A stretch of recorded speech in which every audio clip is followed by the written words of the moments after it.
Praise the lord.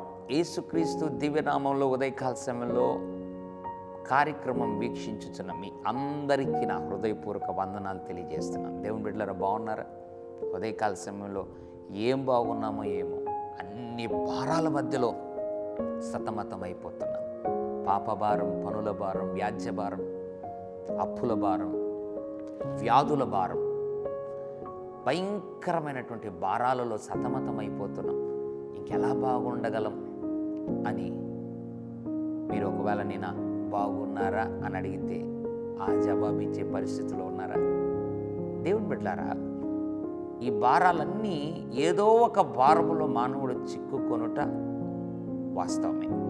అయితే ఒక ఆశీర్వాదకరమైన మాట ఏంటో తెలుసా? కీర్తనల గ్రంథం 55వ అధ్యాయం 22వ వచనం, నీ భారం యెహోవా మీద మోపుము, ఆయనే నిన్ను ఆదుకొనును. మన భారం అంట ఆయన మీద మోపితే ఆయన ఆదుకుంటాడు. ఒకవేళ తల్లిదండ్రులకు నువ్వు భారంగా మారిపోయినప్పుడు వారు ఈరోజు కాకపోయినా రేపైనా నా కొడుకు నాకు భారంగా మారాడు, వాడు ప్రవర్తనను బట్టి. కొంతమంది పిల్లలకు తల్లిదండ్రులు భారంగా మారుతారు పరిస్థితులను బట్టి.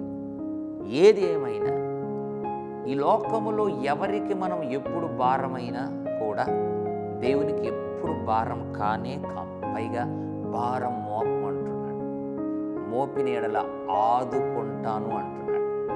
ఇంకెందుకు నీ జీవితంలో నీ భారం నువ్వే మోయటం? నీకు భారమైనా, నీవు ఇతరులకు భారమైనా, నీ భారం ఏదైనా దేవుని మీద మోపి ఆయన ద్వారా ఆదరణ నీవు నీ కుటుంబం పొందుకొనుటకు దేవుడు కృపను అనుగ్రహించును గాక. పరిశుద్ధ తండ్రి, నీకు వందనాలు. నీ భారం యెహోవా మీద మోపు, ఆయన నిన్ను ఆదుకుంటాడన్న వాగ్దానాన్ని బట్టి నీ బిడ్డలు ఎంతమంది అయితే భారం మోస్తున్నారు, వారి భారం అంతను భరించి నీ మీద మోపుతున్నాం.